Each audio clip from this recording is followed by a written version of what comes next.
Bonjour à tous et bienvenue pour ce nouveau test. Aujourd'hui, on va parler des KZ-AZ09 qui sont donc des modules True Wireless pour écouteurs détachables.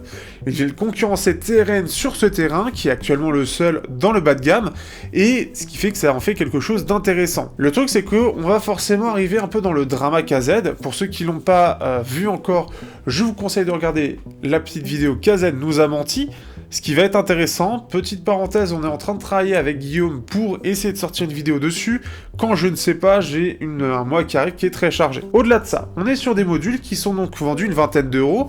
Et pour rappel, le principe étant que nous avons des modules Bluetooth qui vont pouvoir se connecter comme des câbles aux écouteurs détachables. Ce qui fait que les écouteurs détachables, donc tout ce que je teste sur ma chaîne, va pouvoir être connecté dessus, sur ces modules, et vous allez pouvoir les utiliser comme des intras True Wireless que l'on trouve partout sur le marché, sauf qu'on aura une meilleure qualité sonore, globalement, bien meilleure. Par contre, les fonctionnalités seront un peu manquantes. Il y a TRN que j'avais testé, mais aussi Shure avec des gros boîtiers. Ici, on est sur quelque chose de plus compact, mais assez complet. Surtout à 20 € avec le côté boîte, c'est vraiment très cool. On a en termes de concurrence, les B1 S Pro sont un peu plus chers, mais se comparent à la version Pro des AZ09. Ce qui fait je teste le plus basique pour voir ce que ça donne, et justement, on voit ça tout de suite.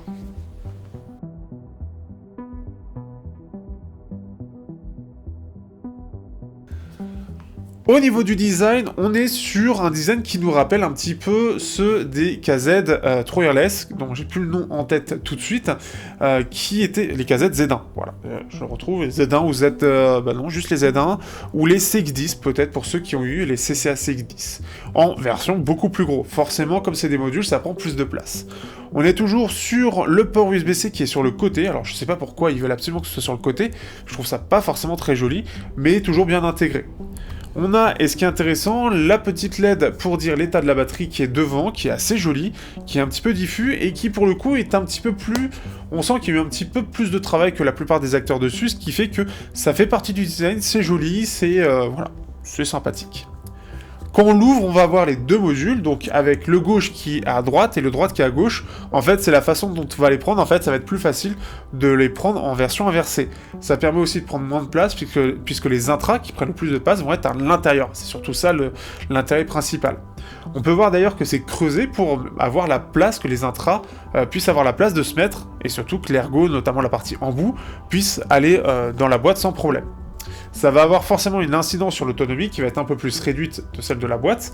Et ce qui est intéressant, c'est qu'ils ont ajouté de la mousse, et c'est assez unique, je crois qu'aucun autre acteur le fait, et ça permet en tout cas de pas avoir en fait de traces particulières du côté de la boîte et de protéger plus ou moins les intras de tout risque, enfin les embouts, etc., de toute griffure.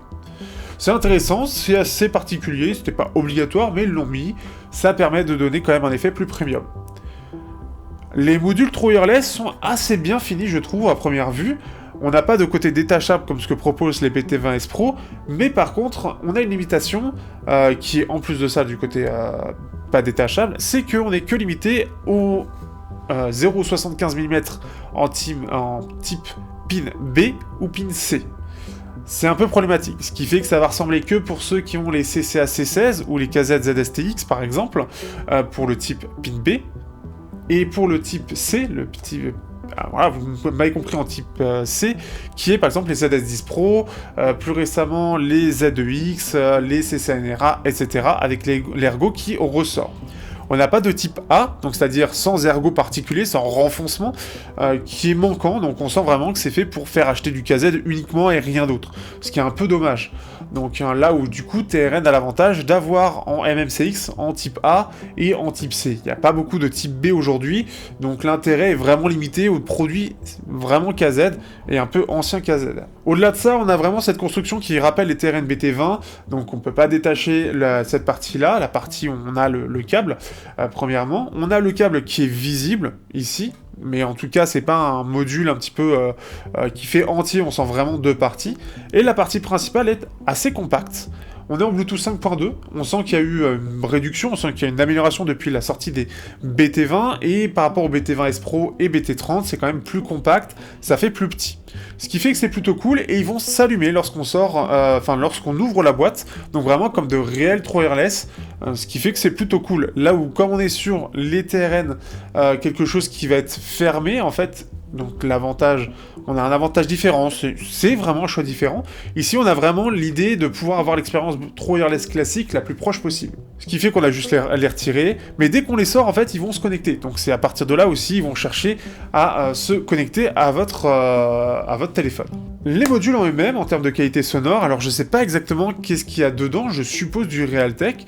Il est dit donc du Bluetooth 5.2 qui apparemment donne 6 heures d'autonomie. Ça a l'air effectivement très endurant, donc c'est plutôt une bonne chose, mais quand ils annoncent qu'on passe d'un Bluetooth 5.0 avec 2 heures d'autonomie à 6 heures, bah déjà là-dessus c'est à peu près faux, puisque les TRN BT20 en 5.0 étaient déjà à 6 voire 7 heures, et étaient déjà très bons de ce point de vue-là. Mais bon, au-delà de ça, donc bon, on est à 6 heures d'autonomie, c'est plutôt le cas.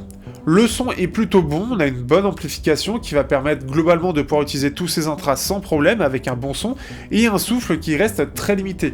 L'ayant surtout testé avec ceux que j'ai en test en ce moment, les KZ AS12, eh bien j'ai trouvé que c'était plutôt assez faible, puisqu'ils ont une grosse sensibilité, donc le son va vite ressortir pour ces KZ. En tout cas, ici, ce n'est pas réellement le cas, donc c'est plutôt bien maîtrisé, mais ça reste en deçà de ce que proposent les TRN BT20 premiers du nom, qui avaient un souffle vraiment faible, mais ça reste meilleur que ce qui est en aptX. Donc en général, les câbles KZ avaient toujours un souffle énorme, mais aussi du côté des TRN BT20X Pro, qui eux, et d'ailleurs BT20S, qui eux ont un souffle qui est plus présent, et on sent qu'on a aussi un pic plus présent au niveau des aigus qui va ressortir. Dans tous les cas ici, le son est vraiment bon, mais, et il faut le dire, il y a un gros mais. Déjà, pour ceux qui ont envie d'utiliser le micro pour quelque chose d'intéressant, oubliez, réellement oubliez, parce que c'est inaudible. Clairement, les gens avec qui j'ai essayé de converser, je n'ai pas réussi. J'utilise rarement le micro, mais je me suis dit que ce serait toujours intéressant. Je l'avais testé à l'époque pour les TRN BT20, c'était correct sans être incroyable, mais c'était utilisable. Là, ça ne l'est pas. Autre chose beaucoup plus problématique, c'est la stabilité du signal. Ça peut être très stable, mais dès que vous bougez, et surtout au bout d'une heure, donc on sent quand la chauffe a un peu chauffé, et doit gérer l'économie d'énergie, la chauffe, tout ça, je pense que c'est ça en tout cas, eh bien au bout d'une heure et demie, 2 heures, ça commence à s'emballer, et ça devient inutilisable. Mais quand je dis inutilisable, c'est réellement inutilisable. C'est-à-dire que au fur et à mesure... ce qui m'est arrivé, clairement, je sors du train, ça allait bien, je bougeais pas trop, j'ai commencé à bouger, et la perte de signal commençait à se faire entre les deux écouteurs. C'est-à-dire que il y a un écouteur maître qui va se connecter au téléphone, et qui va renvoyer le signal vers l'écouteur esclave. Et ça commençait à se perdre de plus en plus, et à devenir inaudible. Vous le constateriez avec déjà quelques petits artefacts, des petits moments où ça se répète, en fait, on sent qu'il y a un petit bug de son, et ça se fait de plus en plus jusqu'à ce qu'il n'y ait plus rien du côté droit, et qu'il n'y ait que le côté gauche qui fonctionne. Et après, même le côté gauche commence à tomber. Donc c'est vraiment un énorme bug, donc peut-être même un énorme bug logiciel. Et même en appel, alors là c'était aujourd'hui, tout marchait bien, il n'avait pas beaucoup fonctionné aujourd'hui, et ce qui fait que je me suis dit tiens je vais écouter une réunion, c'était un petit truc pour le boulot, tout en allant chercher mes trucs, et ce qui fait que je veux participer rapidement, juste dire une connerie.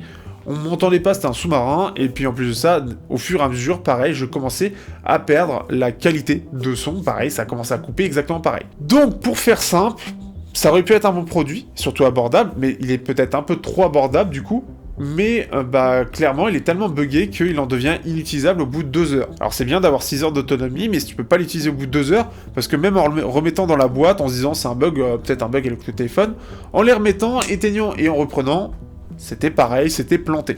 Donc du coup, je les conseille pas du tout, et ça n'arrange clairement pas le cas KZ qui commence à s'enfoncer un peu plus, ce qui fait que même le module 3 wireless, il vaut mieux éviter, parce que c'est complètement buggé. Et je vous invite clairement à aller regarder du côté des TRN BT20, qui sont clairement pas chers, vous prenez une petite sacoche en plus, pour pouvoir les mettre, et des bons écouteurs, et ça fonctionnera. Je les ai depuis plus de 2 ans, ils fonctionnent encore parfaitement, donc comme quoi, il vaut mieux. Sur ce, je vous dis à bientôt pour de prochains tests sur Technoid, et des tests très très chers, ça arrive bientôt. Ciao.